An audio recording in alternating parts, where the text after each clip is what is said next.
Hi, I'm Seth Lissick, Field Director of Tri-County Air Conditioning. We're doing a short video series talking about the foundations of indoor air quality, understanding what those foundations are, and what you as a consumer can do to improve the quality of air that you and your families breathe in. Today we're going to be talking about filters. Filtration is one of the primary sources of affecting and improving the indoor air quality.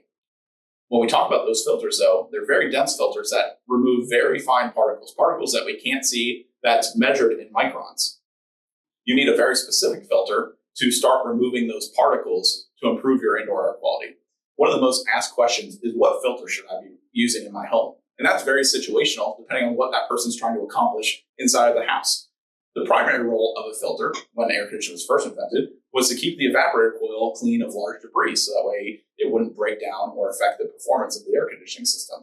When we talk about the different types of filters, we talk about spun fiberglass, 1-inch pleated, and high media filters. And we have an example of each of those. So if we talk about the first source of just removing and preventing large particles from entering into the evaporator coil, you would use a spun fiberglass filter. This is a very thin filter. You can almost see right through it. And its job is just to catch the large stuff.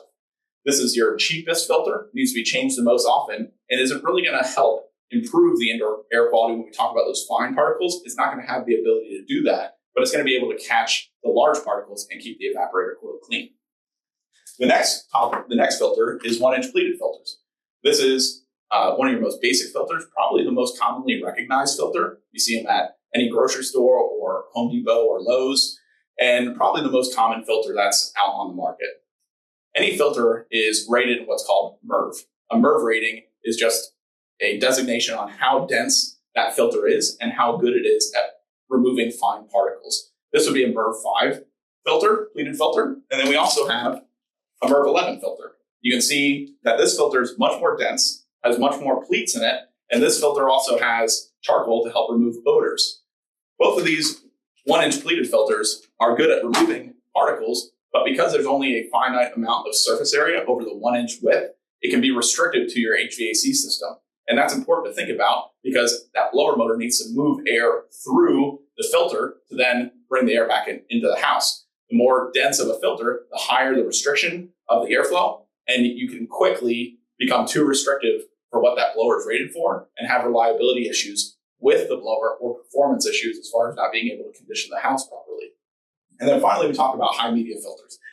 These filters have a lot more surface area. As you can see, this filter is about 5 inches thick. This is a MERV 13 filter. And when we compare it to the surface area of a 1-inch pleated filter, it has a lot more surface area, meaning it's going to have a much less restriction when air is trying to be moved through it.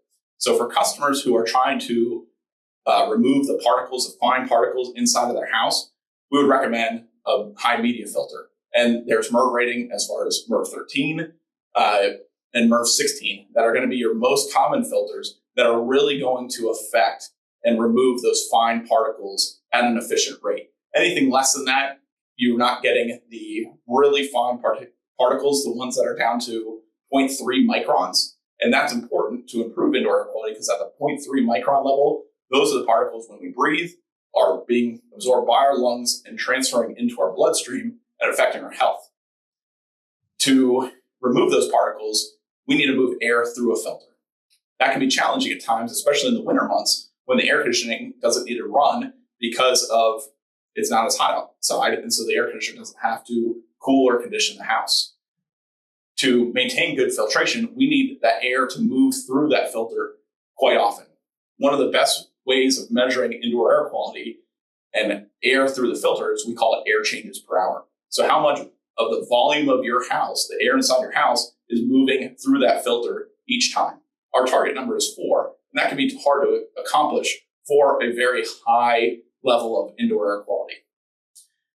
A system really needs to be designed, and you need to consult your HVAC company, certainly Tri-County Air Conditioning, for what is it going to take to really affect the indoor air quality when it comes to filtration. But for a consumer, one of the best things to do is change that filter often. Don't let it get dirty, and then use the right filter that is going to be, one, removing the particles that you desire, and then not going to be too harmful for the air conditioning as it's running.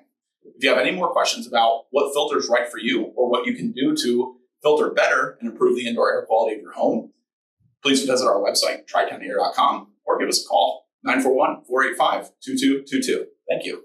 No matter